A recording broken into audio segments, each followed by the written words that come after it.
24 hours and more, the Ghana National Fire Service were able to contain the fire that engulfed the Ntim Fordjour Arena on Sunday. This incident left over 6,000 traders counting their losses. But the regional minister, Dr. Frank Amoakohene, had earlier indicated that in order to curb a future reoccurrence, there is a need to decongest the area and create a pathway. But this directive has been faced by fierce resistance by some of these traders. If they take the land, we won't be able to take care of our children. We plead with government to hand over our land to us to construct our own structures. We fear that we might lose our land.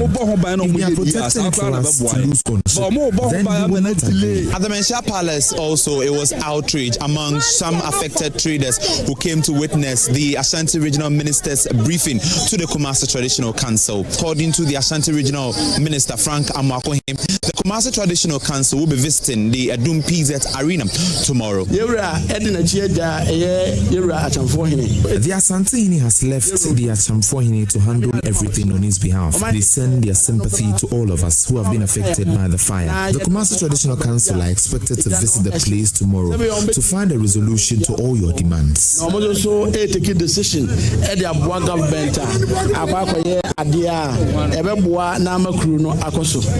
the traders are refusing to allow the decongestion exercise to continue, they are also demanding the PZ Arena land to be handed over to them for them to continue with their businesses. For JoyNews, my name is Anabwachi Dankwayadom, Kumasi. Welcome back. You're still watching the AM show on JoyNews, and now we want to get some updates on all the fires that we've been experiencing in this country, because the Speaker of Parliament has directed the Defense and Interior Committee of Parliament to investigate all these fires that we're seeing. The ranking member joins me in the studio for a quick conversation. Let's speak to Reverend John Ntim Fordjour. He's Member of Parliament for Assin South and the ranking member on the Defense and Interior Committee. Rev, welcome to the program. Thanks for having me, sweetie. I hope it was under better circumstances, but the conversation is not an exciting one. Yeah, we've seen a lot of fires, and I know that the Speaker of Parliament has directed that some investigations be made. But let's start from the very beginning. How did the news of this fire come to you? Yeah, thank you very much, and good morning to our cherished viewers. At the outset, I must convey my deep sympathies to all the affected traders in the Ntim fire incident and the related fire incidents that we saw, Kantamanto, Techiman markets, Odumase, Konongo Odumase stores. All the traders who are affected, sadly, their livelihoods are gone, set ablaze, their properties, investments, all gone. It's very, very, very sad to wake up and to see that all your things are gone in flames. It's really sad. And so it came to us really shocking and very sad. And also to commiserate with some of the affected in the course of firefighting. Some firefighting officers, Ghana National Fire officers, were affected, particularly in relation to the Odumase Konongo explosion. It's even it destroyed the fire tender and then injured all the officers that were on duty until a backup came. So they are fighting for their lives. And so in such instances, it's important that much as we sympathize with the affected victims who are the traders, we also commiserate with the firefighters who are also fighting for their lives. Right. In fact, I like that we went straight into the firefighters and their lives being risked and all that. Let's talk about the challenges that the fire service is grappling with. We know that the whole of Ashanti region has only one crane, the turntable ladder, the ladder that is supposed to go, that one. And in fact, I watched that fire live on TV grow from a tiny little, portion of that top building, escalate into such a huge disaster that we saw. And this is because we didn't have the crane ladder on hand, to reach that top floor and douse that fire. And we also know that some of the tenders were there without water in them. Are you abreast with the issues that the Ghana Fire Service is grappling with? And what is the strategy here? Because this is not the first time it's coming up. As of last year, 2024, November, October, thereabouts, we're getting news of some of the challenges they were facing, lack of fire tenders, and we saw a breakdown of there are some regions, in fact, in this country that they don't have any working tenders. What is your assessment of all Sadly this? so, sweetie, and I think that the time has come that as a country, we need to have a bipartisan, dispassionate conversation about prioritizing, resourcing, and funding and budgetary allocations to the public safety sector. Enough of the politics, who did what and who did what. Let us sit down and say to ourselves that as a country, how can we protect the markets and the livelihoods and properties of our people in times of fire outbreaks. Fire outbreaks, however undesirable they are inevitable in many circumstances. And therefore, we need to take a look, consistently. You can take a look at our budgets of various years. You can take a look at budgets running into years, about 15 years, and you would find that allocation to fire service sector is one of the least. That's consistently, relatively, it's one of the least. And how much are we talking about? Let's put the numbers. I have all the figures here, but for the purposes, for some absolute circumspection, I would let you indulge me so that I shelve the figures. But it's woefully inadequate. And so let us prioritize public safety sector. Let us have commensurate allocation there so that we can procure state-of-the-art fire tender. We can procure rapid intervention vehicles to ensure that, we have only 3 of the hydraulic platform fire tender in the whole of this country. So as you have one in Kumasi, I suppose one in Accra and one somewhere else. But there are many, many instances where fire will occur at heights that you need such equipment. We should even gradually get to a point where we should be able to procure as a country, aircraft that will be able to loaded with, chemical powders that can go at heights in the these case are all of parts fire. these are parts of your plans, this administration's plans to solve the problems? It is not. And that is why I'm calling for this conversation, so that it is bipartisan. If you find it from political, point of view, you lose it. So it's not about NDC, it's not about MPP, it's about the safety of Ghanaians, safety of our markets, and safety of our properties, safety of the present, our environment. And it is not, if you look at some allocations in certain places, some have alluded to some 2.7 billion cedis going to Office of Government Machinery, 70 million going to research at Flagstaff House, 78 million going to one-man Ministry for Government Communication, all that. That is not the conversation we are to have. But the goal to indicate that, yes, though in the modest resources of the country, there are still some funding available, which we can prioritize public safety and allocate commensurate, expenditure allocations there to be able to afford this equipment. And you see, one of the challenges is that whenever, and I'll come to the 3 main challenges that bedevil these firefighting challenges, but one of it is equipment. One of the agencies that has been so unfairly treated by the public, misperceived as incompetent, as ineffective, as unwilling to help people is the fire service. Why do you think that is? You've been a legislator for a while now. Why do you, if you were to make an educated guess, like I like to say, what do you think is the reason why we have, that the country has only 248 fire tenders to manage a population of over 30 million? It's unheard of. Yeah. And out of that number, we know that 248 fire tenders, out of the 248, only 155 are functioning. What do you think is accounting for? And that is precisely the point, and I agree with you totally. So they have been unfairly treated. Whenever there's fire outbreak and we call on fire service, together, the first thing politicians would do, the first thing the victims would do, is to throw tantrums at the fire service personnel who are already frustrated because they don't have the equipment, they're even having difficulty maneuvering the settlement to be able to assess where the incident is occurring, and then by structure, even when they are fire tender, the nature, the volume of water that can be in a fire tender, within 5 minutes of attacking the fire, it will run out.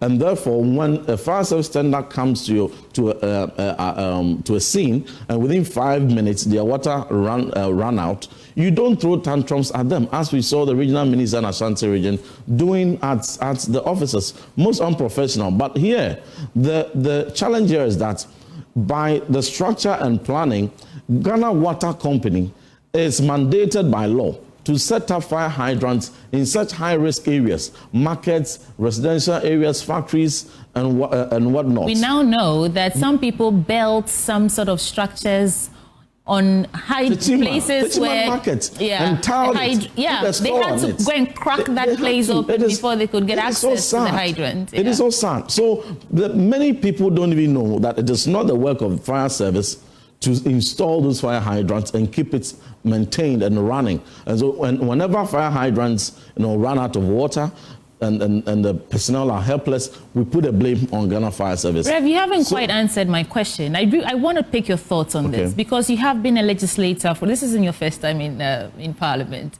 and you're a leader. We want answers from you. If you were to make an educated guess, what do you think is the reason why you just told us that you have the budgets from going back years, and it shows you, although you want to be circumspect in holding back the actual figures, it shows you that the fire service has been under-resourced for a really long time. And I'm saying that, why do you think that is? Why do you think in 2025, we are still talking about a whole region, Ashanti, a huge place like that, has only one fire tender, crane ladder, and the inefficiencies and inadequacies we're seeing? So political will is the number one, because if you can allocate 2.7 billion to government machinery, of course, it means that even within the modest resources of the state, you could as well allocate $1 billion to public safety sector if you were so willing to do so. So that is one. But the other challenge, so that will cure the resourcing aspect, which need to be cured, and which conversation we're going to take and which advocacy we're going to take so dispassionately and in a bipartisan manner. That said, there's another challenge to do with enforcement. Because all these standards are there, and all these regulations are there to be enforced, and to be enforced by the district assemblies, MMDAs, to be enforced by Ghana Water Company. And that was one of the points I was making, that it is the duty of Ghana Water Company.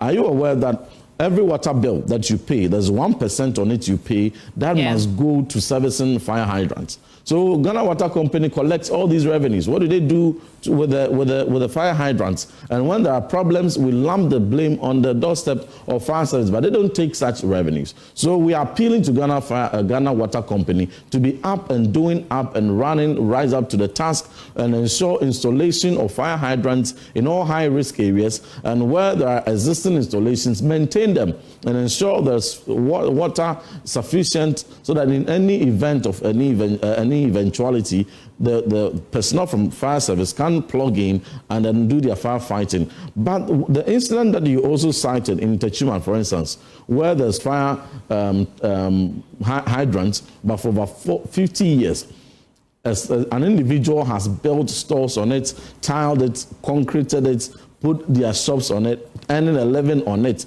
And there have been DCEs for many terms. There have been regional ministers for many terms. None of them had been able to take the initiative to enforce, to ensure that the whip is cracked. So it calls for a multi-sectorial, collaboration to be able to ensure that a task force is given to solve this problem. We should not sit down for another fire to happen somewhere in another big city and raise down properties and investment of our brothers and sisters to want to set up another investigation. So I welcome the idea and the referral made by Speaker to my committee jointly with the Committee on Local Government, so that we can come together and then engage other sectors and agencies who are even relevant to it. Let us go into the causes. Some are speculating. In some instances, for the fire incident, for instance, many of the traders, if you talk to 10 traders, 8 of them will tell you that Doomso caused it. That it was fire, here and there, and the moment it came on, then ignition, and it set ablaze their stores. Whether it is true or not, we should not be quick to wish it away or to discount it. Let us go into it. What do you know, as we speak, what do you know about the cause of the fire? Or should I just include the others, the Kantamanto, Techiman, and all the rest? What do you know? Preliminary, investigations is pointing to the electrical matter. So ECG, who are quick to come and debunk it, is premature to debunk. Let them allow us to go into it fully to ascertain if that indications pointing towards power fluctuation was indeed one of the contributors to the fire outbreak. In some instances, it had been due to explosives being sold in markets and stores like tomatoes and shoes. And we have a full regulation on how, explosive, dynamite and other explosive ought to be transported right from the port, how they have to be accompanied and tracked and transported and stored and their disposition, all that. But after Apiet's incident, we still don't seem to have learned much lessons, and not much enforcement is being seen to that. And so in the Odumase Konongo fire explosion, for instance, it was attributed to explosive being sold in stores close to households and close to public places, and then set ablaze. So we need to go into all that. Some also, like Kantamanto and other markets, also point to electrical faults, not doomsor, but electrical faults. And so some also point to arson, especially. Yes, some may be, and therefore, in collaboration with the relevant security agencies, we will be able to determine the root causes. But that said, we need to also look at the matter of settlement planning, town planning, which has also impeded the effectiveness of Ghana National Fire Service in their efforts at responding to fire outbreaks when they occur. A lot of roads that must lead to settlements are blocked by people's buildings or stores or certain structures that are unauthorized. We should be able to put politics aside. Ghana has become too polarized that for a regional minister or a DC or MC to be able to properly enforce, you have to step on a number of toes. And some will be bold to tell you, Honorable, we are meant to mount. If you come and demolish this, I'm not going to vote for you. But they know very well they did not obtain any permits to put up that building, and it's in an unauthorized location. So we haven't done much good to ourselves as a country. So enforcement is key. Citizens must also cooperate. Okay. So let me just give you some more context on the tangents that we are now. We know that traders are resisting that decongestion exercise intended to create a pathway for emergency cases. And if you watched what happened, there was a point where the tender was going to the place and individual stalls, and it was just so much blocking that, as you can see on your screens, actually, you can see that human beings had filled the street.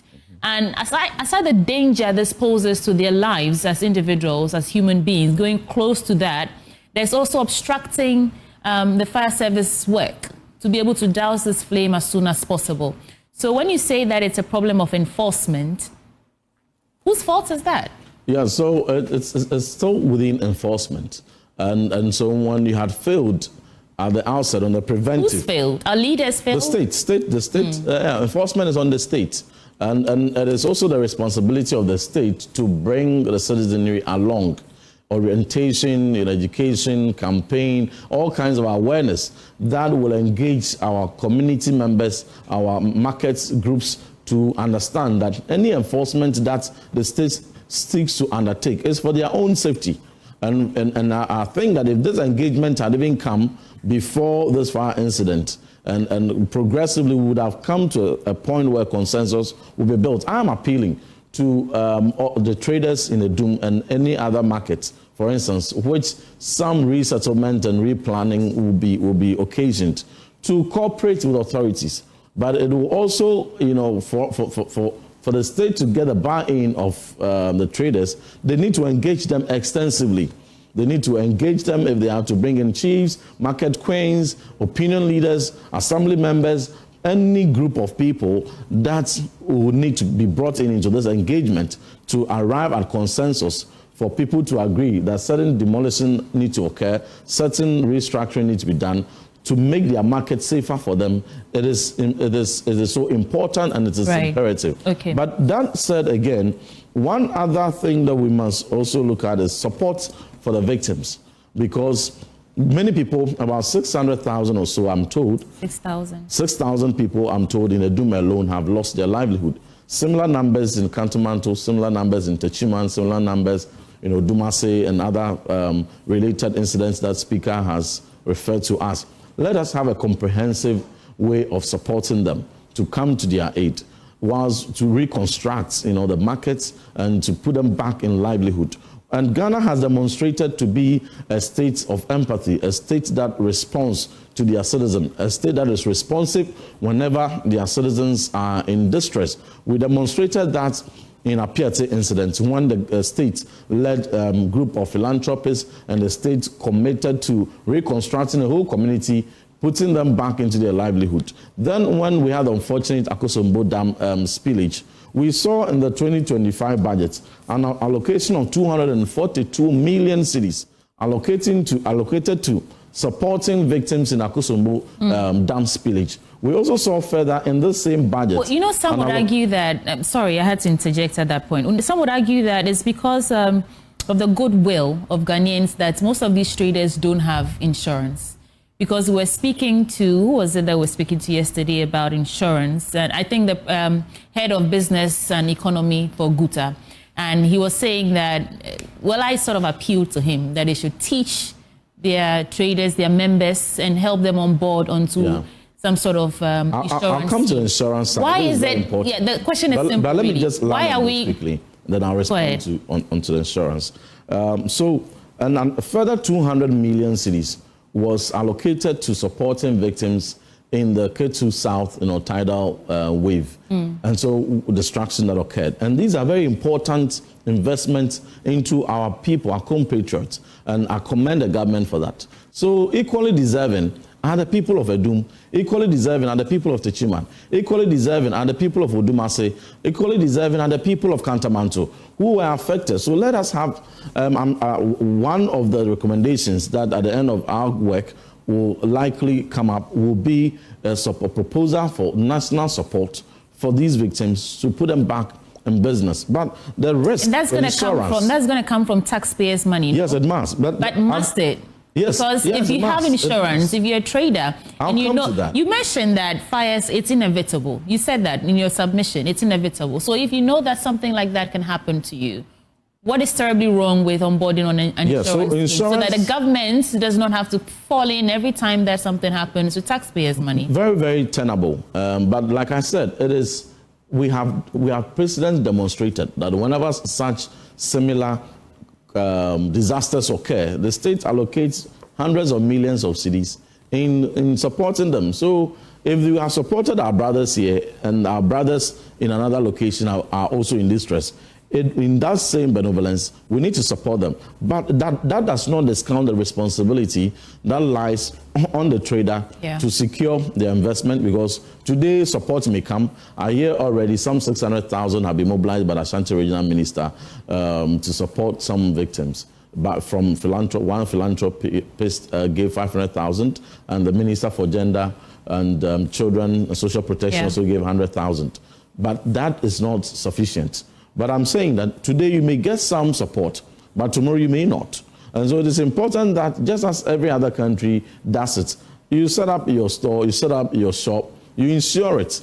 And for it to be attractive for the insurance brokers to even find it acceptable to enter into a business of insuring your shop, there are certain minimum requirements you need to put in place. I can tell you, most of these fires, most of these markets that burnt down, no insurance company will insure because the risk is just too high. They may, if you go and inspect, there may even be no fire extinguisher, the settlement, they have their own actuarial assessment they conduct. And they will tell you, no insurance company will insure some of these. So I guess that falls on the states to ensure that these market areas... To reconstruct, replan, so it all dovetails into that conversation. Okay, we do have to be wrapping up, but I want to find out from you what the strategy is, because you've been tasked to investigate not just this Edum fire, Katamanto, Techiman, in fact, all the fires that we've been seeing in this past few days or months. What is the strategy for your committee? How are you going to approach this? We have prioritized it. We're going to quickly meet as a joint committee, Defense and Interior on one hand, and then local government on the other side, to come together. At the moment, today, tomorrow, all committees are busy dealing with appropriations. We need to pass appropriation bill by Friday, and therefore all of us are busy with it. So I suppose that by next week, we'll be able to sit on this.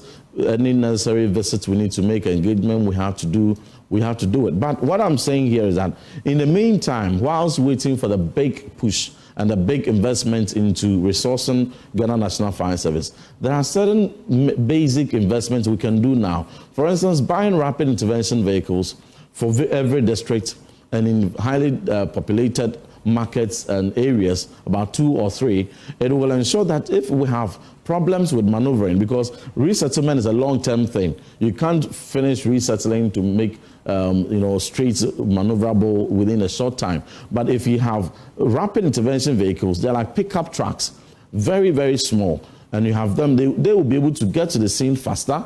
And then if we're able to get engagement with Ghana Water Company to operationalize all existing fire hydrants and construct new ones that are necessary, once the rapid intervention vehicles get in there first, they will be able to discharge, they'll be able to fight it, and waiting for the big tenders to arrive.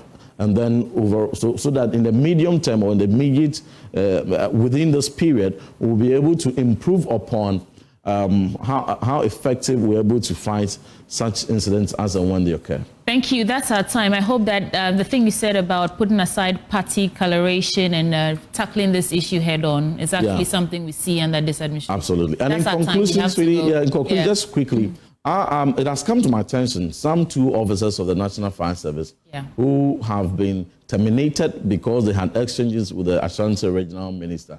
And even though they apologized, I hear the apology was rejected and they are facing termination. I want to appeal, come to stay. We cannot allow people who are working in the discharge of their duties to be sacked because of a politician's ego. Right. We cannot independently verify that at the moment, but we will. Yes, it's a matter we are taking it up seriously. Right. So fire service personnel, be assured, we will not allow morale to dampen because some politicians can fire you at pleasure. That cannot happen. Reverend Ntim Fordjour, Ranking Member on Defense and Interior Committee and Member of Parliament for Assin South. Thank you for joining us this morning. Thank you very much, sweetie. You want to stay because there's a lot more coming your way on the AM show, brought to you by Waylead Properties. We'll be right back.